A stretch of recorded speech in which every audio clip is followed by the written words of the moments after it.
चोरी और डाके घोटालों से क्या होता है, तो मनु जी कहते हैं उसका फल भोगना पड़ेगा, तुम्हें भोगना पड़ेगा, तुम्हें तो तुम्हारे बेटों को भोगना पड़ेगा, बेटों को नहीं तो नाती पोतों को भोगना पड़ेगा, यहाँ तक भोगना पड़ता है जीवन के अंदर, शांति नहीं प्राप्त।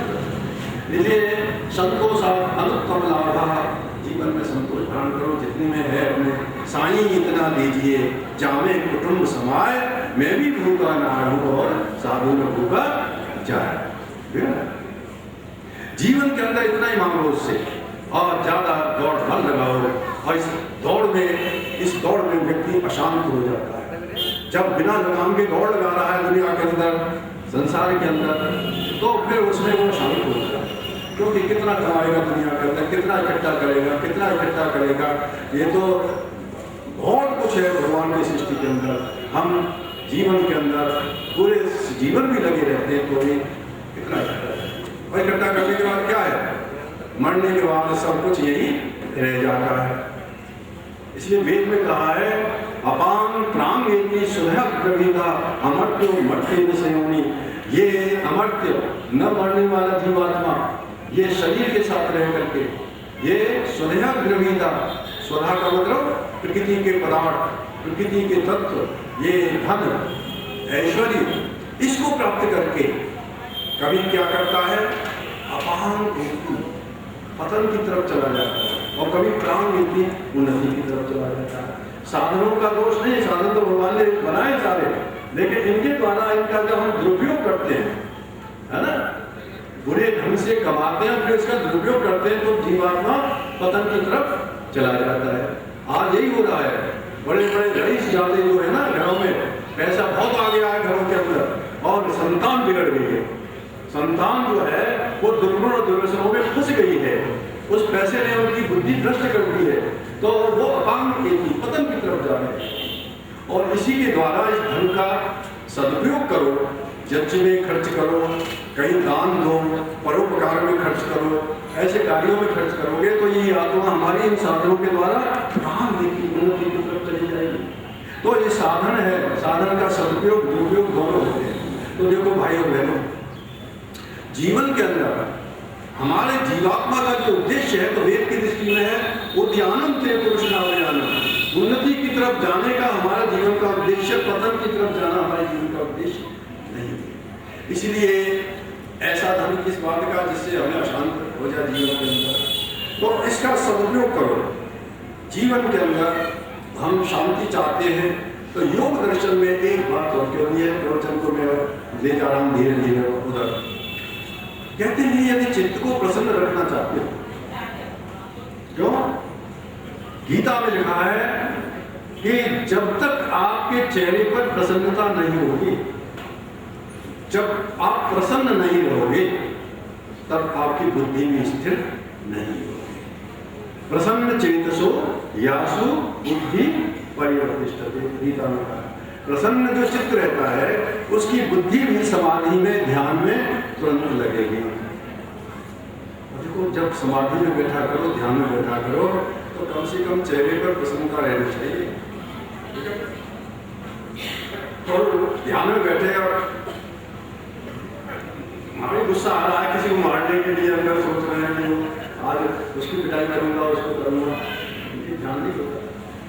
ध्यान के अवसर पर हमारे चेहरे पर मुस्कुराहट और प्रसन्नता रहनी चाहिए। प्रभु के आनंद में डूब रहे हैं और प्रसन्न नहीं है, क्या बात है। इसलिए प्रसन्न रहना बड़ा जरूरी है, ध्यान के लिए भी प्रसन्न रहना बड़ा आवश्यक है। तो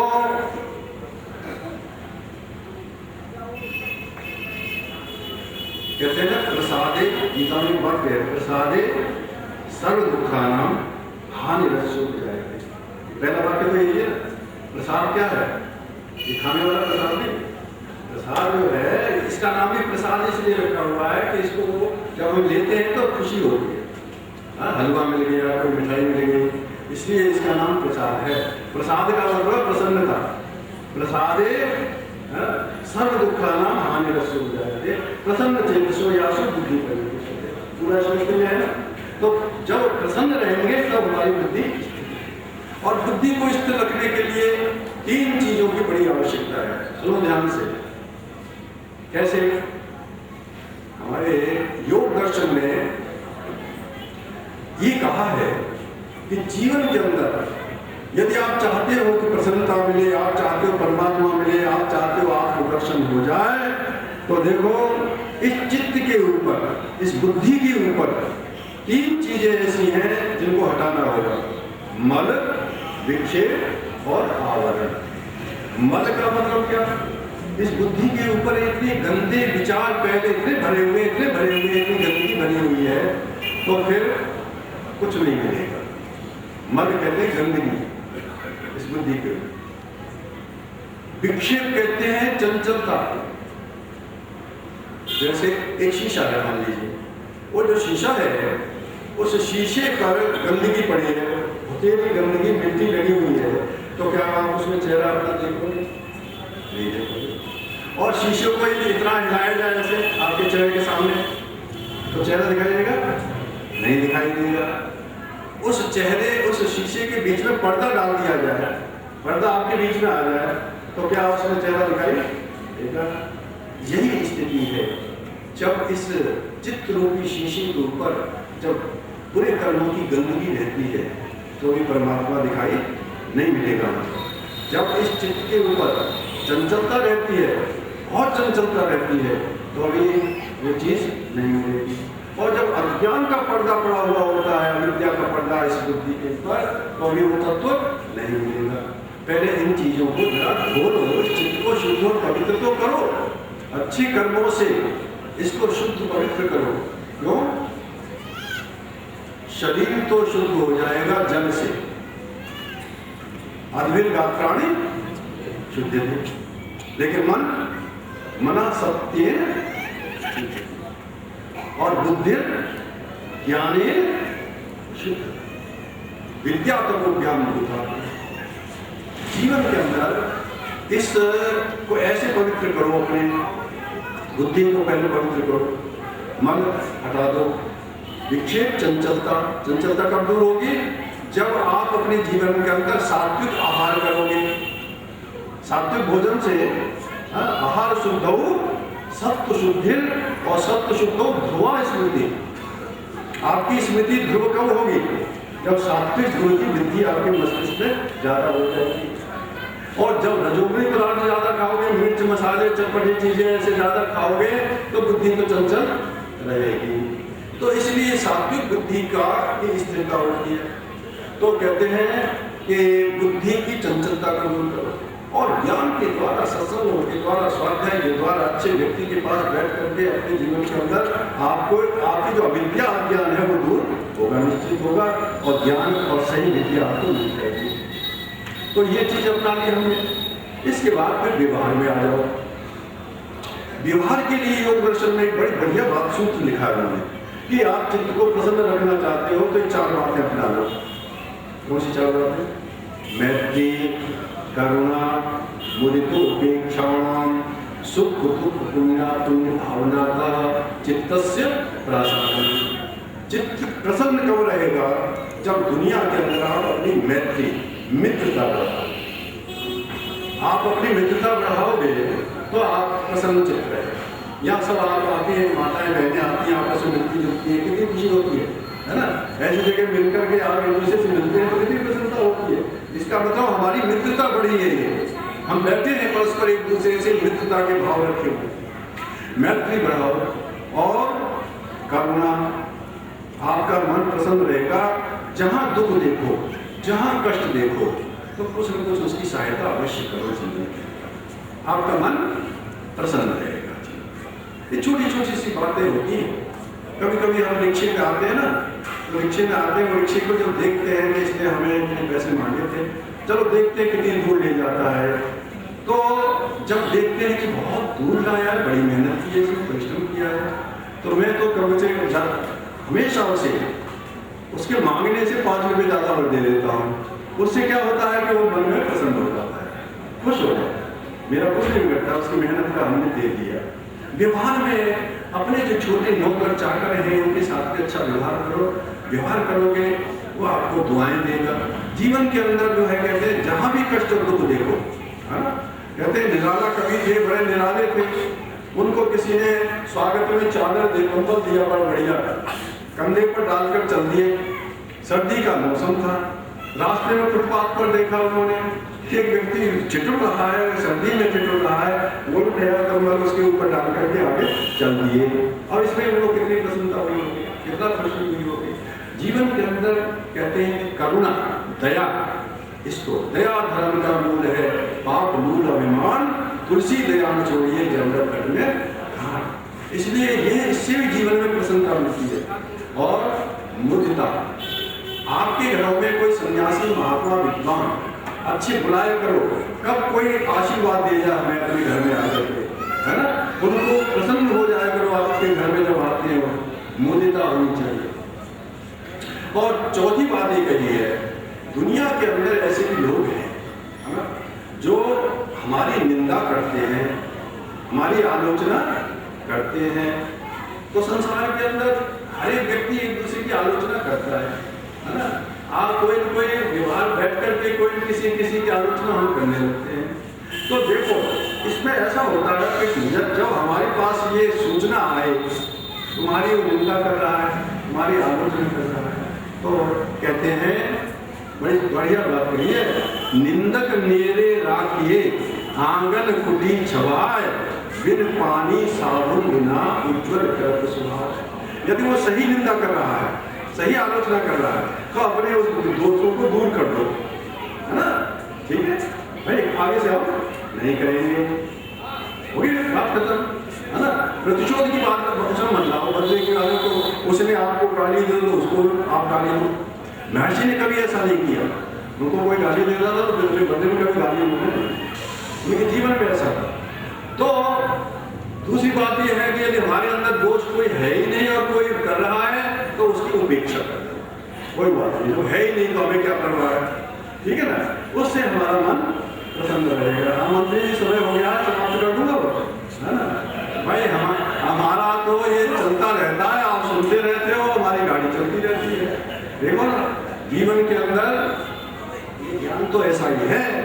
आज मैंने जो अपना विषय रखा था कि वेद में, वेद के द्वारा सुख कैसे मिलता है, शांति कैसे मिलती है और आनंद की प्राप्ति कैसे होती है, तो मैं आपको फिर इसको समाप्त कर दूँ। सुख का संबंध देने से है, शांति का संबंध बुद्धि से है और आनंद का संबंध आत्मा से है। आत्मा के द्वारा परमात्मा के आनंद की अनुभूति करना आनंद की प्राप्ति है, और बुद्धि स्थिर होना, बुद्धि का पवित्र होना, सात्विक होना, स्थिर होना, ये शांति का कारण बनता है। और शरीर स्वस्थ रहता है तो हम सुखी रहते हैं जीवन के अंदर। और इन तीनों चीजों का उपाय जो है वो वेद में बताया हुआ है। मैंने इस पर एक किताब भी लिखी है, वेद में सुख शांति और आनंद, और किताबें है नहीं देकर क्या करने वाला है। इस विषय को मेरी पुस्तक में ही बांध कर ये मिलेगी नहीं, वेद में सुख शांति और आनंद, ये इनकी क्लास है। बाकी आप मेरी किताबें वहाँ मंगाना चाहते हैं तो डॉक्टर मैं आपको भेज सकता हूँ। एक तो योग का सही मार्ग में बड़ी अच्छी किताब है, एक है वेदों में आलंकारिक कथाएं, बड़ी अच्छी किताब है, वेदों में आलंकारिक कथाएं, 35 कथाओं का विवेचन मैंने उसमें किया है। और मेरा डॉक्टरेट पीएचडी का जो ग्रंथ है प्रेतवाद का उद्भव विकास, उसको तो हर एक को पढ़ना चाहिए, जिससे हमें अपने सिद्धांतों का अष्ट जीवन के अंदर परमात्मा हमें शक्ति दे, बल दे। और आप हमने इसमें भाग लिया, आए, रविवार का दिन है, सभी समाजों के अधिकारी आए हैं, ठाकुर नगर से भी आए हैं, शास्त्री नगर से भी आए हैं, पुराना गेट में मेरी कथा हो चुकी है और यहाँ मैं तीसरी बार आया हूँ। बाकी और समाजों में भी नहीं गया हूँ, आपके ठाकुर नगर नहीं लिखा, शास्त्री नगर नहीं लिखा, लेकिन आप सब यहाँ आकर के विचारों को सुन रहे हैं, वैदिक विचारों को सुन रहे हैं, ये मेरा भी सौभाग्य और आपका भी सौभाग्य है। आपको धन्यवाद है। ओम शांति।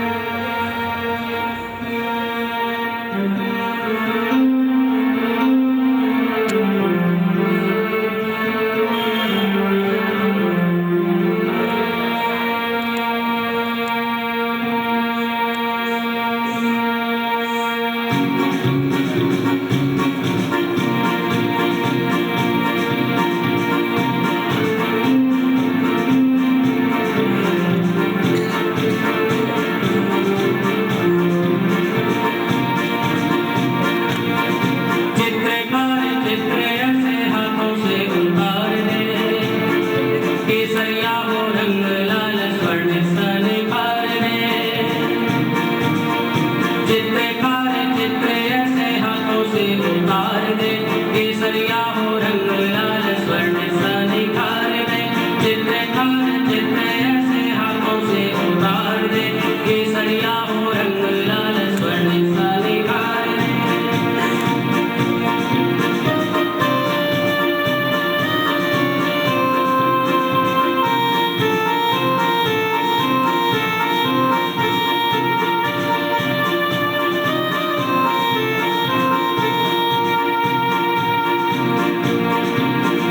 चित्र में हो दयानंद वेदों का प्रचार करे, मिटाकर अधर्म जग में धर्म का प्रचार करे। चित्र में हो दयानंद वेदों का प्रचार कर, मिटाकर अधर्म जग में धर्म का प्रचार करे। श्रद्धानंद गुरुकुल खोले, श्रद्धानंद गुरुकुल खोले, शिक्षा का विस्तार कर, आर्य वीर लेख राम दलितों का उद्धार करे। महाराजा सूरजमल और पन्ना के विचार दे, केसरिया हो रंग लाल स्वर्ण सा निखार दे। बोलिए चित्रकार चित्र ऐसे हाथों से उतार दे, केसरिया हो रंग लाल स्वर्ण सा निखार दे। चित्रकार चित्र ऐसे हाथों से उतार दे, केसरिया हो रंग लाल स्वर्ण सा निखार दे।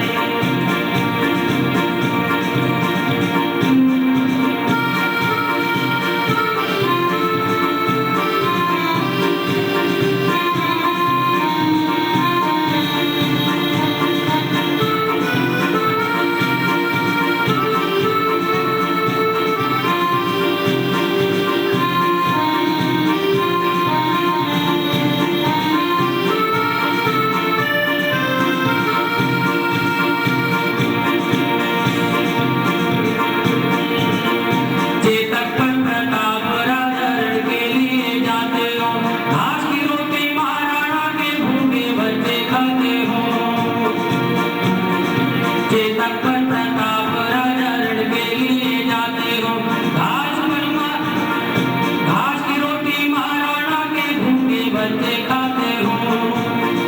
दीवारों में फतेह सिंह जोरावर चिन जाते हो, हकीकत राय धर्म हेतु प्राणों को गंवाते हो। बंदा बैरागी की काल चूकों से उतार दे, केसरिया हो रंग लाल स्वर्ण सा निखार दे।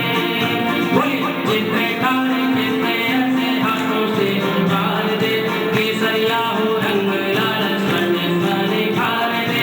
चित्रकार चित्र ऐसे हाथों से उतार दे, केसरिया हो रंग लाल स्वर्ण सा निखार दे। वीरता में माताओं की भी कमी नहीं रही है। 1857 में महारानी लक्ष्मीबाई का साथ अगर सिंधिया घराना दे दिया होता ना, तो अंग्रेजों का पलायन बहुत पहले ही हो जाता। लक्ष्मीबाई महारानी का युद्ध होता हुआ भारी, लक्ष्मीबाई महारानी का युद्ध होता हुआ भारी। टाटा टोपे वीर बना मंगल पांडे क्रांतिकारी। लक्ष्मीबाई महारानी का युद्ध होता हुआ भारी, टाटा टोपे वीर बना मंगल पांडे क्रांतिकारी। काले पानी जाते हुए वीर सावरकर व्रतधारी, तिलक जी आजादी हेतु करते हो उद्घोष भारी। शिवाजी की माता जीजाबाई रत्नाकार दे, केसरिया हो रंग लाल स्वर्ण सा निखार दे। चित्रकार चित्र ऐसे हाथों से उतार दे, केसरिया हो रंग लाल स्वर्ण सा निखार दे। चित्रकार चित्र ऐसे हाथों से उतार दे, केसरिया हो रंग लाल स्वर्ण सा निखार दे।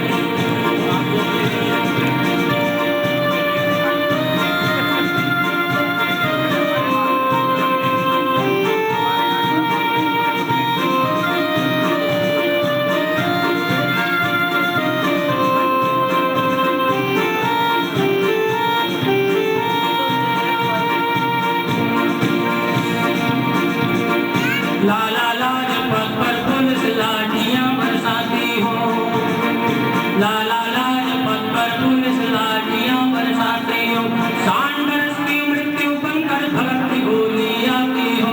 लाला लाजपत पर पुलिस लाठियां बरसाती हो, सांडरस की मृत्यु बनकर भगत की गोली आती हो। मार्ग गोली संधानम की खोली हुई छाती है। ये इतिहास आर्य समाज का पूरे विश्व में प्रसिद्ध है। संगीनों के सामने एक सन्यासी छाती खोल के खड़ा हो गया, हे अंग्रेज लोगों, तुम्हें दम है तो जाओ सन्यासी की गोली बचा दो। छाती पे गोली। लाला लाजपत पर पुलिस लाठियां बरसाती हो, सांडरस की मृत्यु बनकर भगत की गोली आती हो। मार्ग गोली संधानम की खोली हुई छाती, आजाद है आजाद से करती ध्वनि आती हो। डायर को लंदन में जाकर ऊधम सिंह मार दे, केसरिया हो रंग लाल स्वर्ण निखार दे। चित्रकार चित्र ऐसे हाथों से उतार दे, केसरिया हो रंग लाल स्वर्ण निखार दे। चित्रकार चित्र ऐसे हाथों से उतार दे, केसरिया हो रंग लाल स्वर्ण निखार दे।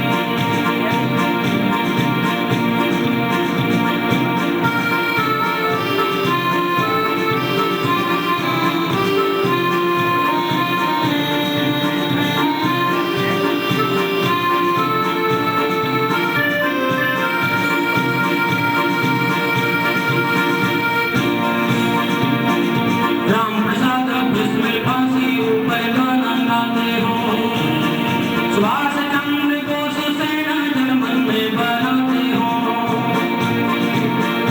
राम प्रसाद बिस्मिल फांसी ऊपर गाना गाते हो, सुभाष चंद्र बोस सेना जनमन में बनाते हो।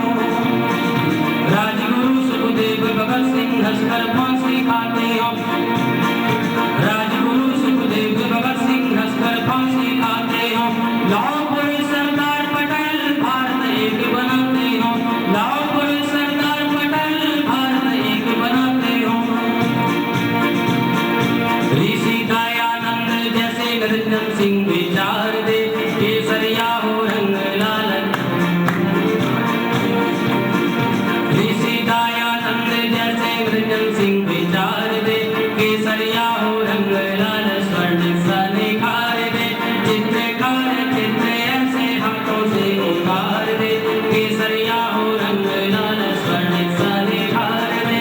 चित्रकार चित्र ऐसे हाथों से उतार दे, केसरिया हो रंग लाल स्वर्ण निखार दे। चित्रकार चित्र ऐसे हाथों से उतार दे, केसरिया हो रंग लाल स्वर्ण निखार दे।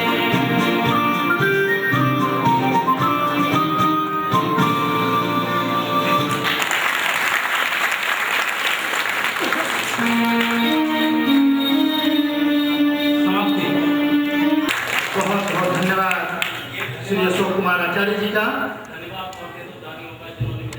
सभी दानदाताओं का बहुत बहुत धन्यवाद, जो वास्तव में हमारा भी आचार्य जी का भी समर्थन करते हैं। मन तो कर रहा था कि और भजन इसी प्रकार से सुनते रहें, पर कुछ समय की बाध्यता है। वास्तव में बहुत सुंदर भजनों के माध्यम से आपने हमारा 3 वर्षों से मार्गदर्शन किया। बहुत सुंदर सुंदर भजन आपके कैसेट भी हैं। आचार्य योगेंद्र कुमार शास्त्री जी जम्मू से पधारे हुए हैं, जो तीसरी बार आर्य समाज संस्कृत में आए हैं, जिन्हें आप बार बार सुनते हैं और वास्तव में सुनने को मन करता है। मैं केंद्रीय आर्य समिति के माननीय प्रधान श्री अजय कुमार आर्य जी से प्रार्थना करूंगा कि वो मंच पे अपना स्थान ग्रहण करें। अजय कुमार आर्य जी, स्वागत की श्रृंखला में मैं अपने समाज के डॉक्टर रतन चंद गुप्ता जी से प्रार्थना करता हूं कि आए और केंद्र समिति के माननीय प्रधान जी का माल्यार्पण करें।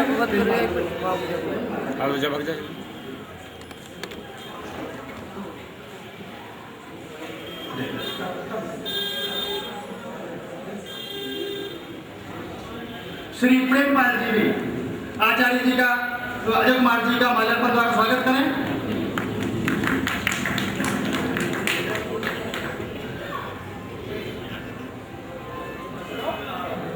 डॉक्टर योगेंद्र कुमार शास्त्री जी के स्वागत के लिए मैं श्री यशपाल सिंह जी आदर्श नगर को आमंत्रित करता हूं कि वो आए और आचार्य योगेंद्र कुमार शास्त्री जी का माल्यार्पण द्वारा स्वागत करें। श्री जयचंद आर्य जी आर्य समाज शास्त्री नगर, मैं आपको आमंत्रित करता हूं कि आप आए और आचार्य योगेंद्र कुमार शास्त्री जी का माल्यार्पण द्वारा स्वागत करें। श्री धर्म प्रकाश जी आर्य समाज सूरजकुंड, आचार्य जी का माल्यार्पण द्वारा स्वागत करें। श्री गंगा शरण गुप्ता जी आर्य समाज ब्रह्मपुरी से हमारे मध्य पधारे हैं, मैं उनसे भी प्रार्थना करता हूं कि वो आए और डॉक्टर योगेंद्र कुमार शास्त्री जी का माला द्वारा स्वागत करें।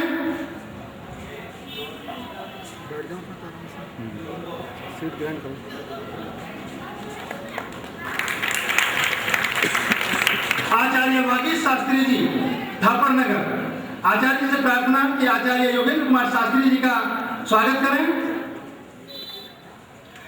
आचार्य राजेंद्र कुमार शास्त्री जी आर्य समाज बुढ़ाना द्वार, आचार्य जी का स्वागत करें। आचार्य प्रेमपाल शास्त्री जी आर्य समाज सूरजकुंड, वो भी आचार्य जी का स्वागत करें। डॉक्टर राजवीर शास्त्री जी आर्य समाज प्रहलाद नगर, आचार्य जी का स्वागत करें। आचार्य गोपाल शास्त्री जी लालपुर्ती, आचार्य गोपाल शास्त्री जी, आचार्य अशोक कुमार आचार्य जी का स्वागत करें। आचार्य अशोक कुमार जी का। श्री सुरेंद्र सिंह सिसोदिया जी, श्री अशोक कुमार आचार्य जी का स्वागत करें। आचार्य देव प्रकाश शास्त्री जी आर्य समाज सदर, वो भी हमारे मध्य हैं। अशोक कुमार आचार्य जी का स्वागत करें।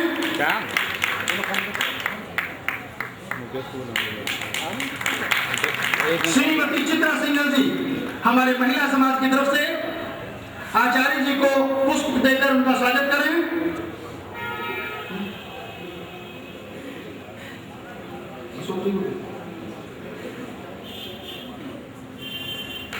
अशोक आचार्य जी को भी माला पुष्प देकर स्वागत करें।